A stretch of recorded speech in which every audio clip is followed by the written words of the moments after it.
Bonjour et bienvenue sur la chaîne. Vous, qui êtes passionné par solo leveling, avez un rôle essentiel ici. Abonnez-vous dès maintenant, aimez cette vidéo et partagez dans les commentaires vos impressions sur la lecture et les chapitres. Je veux connaître votre avis afin que nous puissions, ensemble, transformer cette expérience en une véritable aventure. Alors, ne perdez pas de temps, rejoignez cette communauté incroyable et évoluons ensemble vers le niveau supérieur. De retour à l'hôpital, Yoko Jino fixe Sung Jinwoo avec un regard lourd. Le raid au Japon n'a pas réussi. Pendant ce temps, dans une autre scène, nous voyons le père de Jino, son visage empreint d'inquiétude. Yoko Mingan s'était encore évanoui dans son bureau. Cette fois, il avait dormi pendant 23 heures et 46 minutes. Son assistant l'observait attentivement et, dès que Yoko Mingan ouvrit les yeux, il lui fit une remarque. Si cela avait dépassé 24 heures, je vous aurais emmené à l'hôpital, comme Yumi et Hank l'ont recommandé.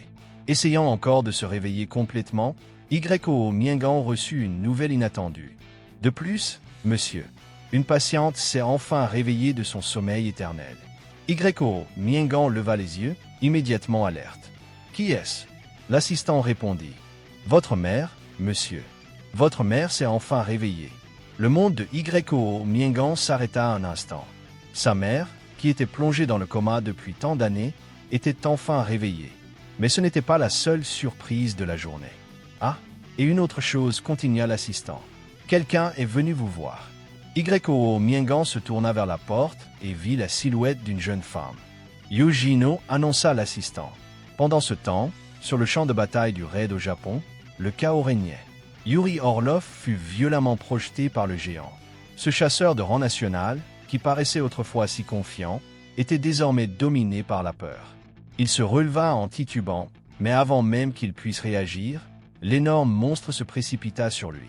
En un instant, Yuri Orlov fut englouti vivant.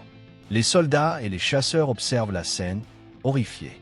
Les canons ouvrent immédiatement le feu sur la créature, et des hélicoptères de combat entrent également en action. Mais c'était inutile. Même les géants de moindre taille ne subissaient aucun dégât face aux attaques. Le chef de la guilde Droswort, Reiji Sugimoto, assiste à la scène et murmure. Ces armes ne fonctionnent pas contre eux. N'ayant pas d'autre choix, il ordonne. Chasseurs de rang S, en avant. La guilde Droswort se lance à l'attaque. Le plan était simple, aveugler les géants pour les empêcher d'anticiper les mouvements des chasseurs. Kanai Tawata serait la première à frapper, visant les yeux du monstre. Cependant, avant même qu'elle puisse terminer son attaque, le géant contre-attaque avec une vitesse ahurissante. Il est trop rapide, s'écrie l'un des chasseurs. Avant qu'il ne puisse réagir, Kanai et les autres chasseurs de rang S sont projetés en arrière. Malgré sa taille colossale, cet ennemi était rapide, puissant. Un véritable cauchemar. La scène était retransmise en direct par l'un des hélicoptères de la presse. Bien qu'il soit à une distance sécurisée, les journalistes pouvaient voir le véritable massacre qui se déroulait en contrebas. C'est un désastre total, dit l'animateur de la transmission, horrifié. C'était comme si l'enfer était descendu sur Terre. Le monde entier regardait cette bataille. Tous étaient impatients de savoir si les chasseurs réussiraient à empêcher la catastrophe. Pendant ce temps, Sung Jinwoo regardait également la transmission. Son regard était sérieux. Il sentait que, si les choses continuaient ainsi, le Japon subirait le même sort que l'île de Jeju. Si nous n'arrêtons pas cela maintenant, le monde entier sera en danger. Cependant, avant qu'il ne puisse prendre une décision, une voix familière l'interrompit. « Grand frère, n'y va pas. » C'était Gina, sa sœur. Elle l'observait avec inquiétude. Elle savait exactement à quoi il pensait. « Tu prévois d'aller au Japon, n'est-ce pas ?» Jinwoo prit une profonde inspiration avant de répondre avec un léger sourire. « Non, j'ai travaillé dur jusqu'à maintenant. Je pense que je mérite de prendre un peu de repos. » Il tapota doucement la tête de sa sœur. « Ne t'inquiète pas pour moi. » Peu après, Sung Jinwoo se dirigea vers une place et s'assit sur un banc.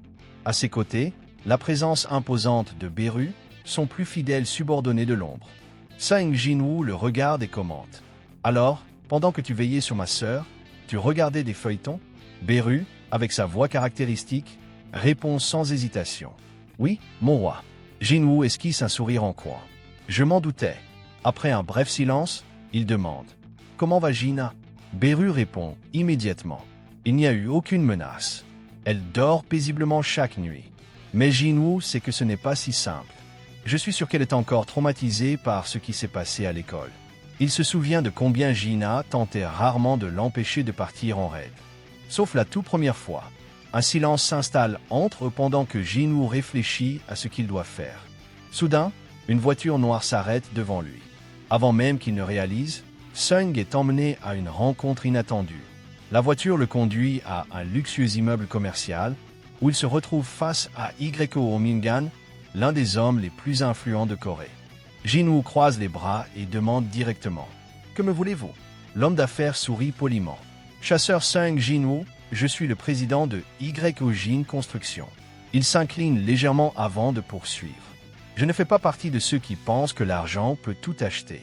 Surtout lorsque je me tiens devant un chasseur de rang S. » Sans détour, il fait glisser un chèque en blanc sur la table. Considérez ceci comme un gage de ma sincérité. Jinwoo fixe le chèque un instant avant de lever les yeux. Et qu'essayez-vous exactement d'acheter? Yo Mingan pousse un profond soupir avant de répondre. J'ai la même maladie que votre mère. Jinwoo écarquille les yeux. Jinwoo est au courant. Seules 3 personnes, en dehors de mon médecin, connaissent cette information. Vous êtes maintenant la 4e. L'homme d'affaires poursuit. En cherchant un traitement, j'ai découvert l'histoire de votre mère. Il marque une pause avant de conclure. Je veux connaître la vérité. Si vous pouvez m'aider, je ne l'oublierai jamais. Sung Jinwoo comprend que cette journée sera remplie de décisions difficiles. Ne manquez pas le prochain épisode de Solo Leveling ici sur la chaîne. Dites-moi en commentaire ce que vous avez pensé de cette vidéo et si je devrais continuer à partager cette histoire sur la chaîne. Votre avis est essentiel pour faire grandir ce projet. Merci beaucoup d'avoir regardé jusqu'à la fin. N'oubliez pas de liker, partager, vous abonner et cliquer sur le bouton like pour soutenir notre travail. À très bientôt.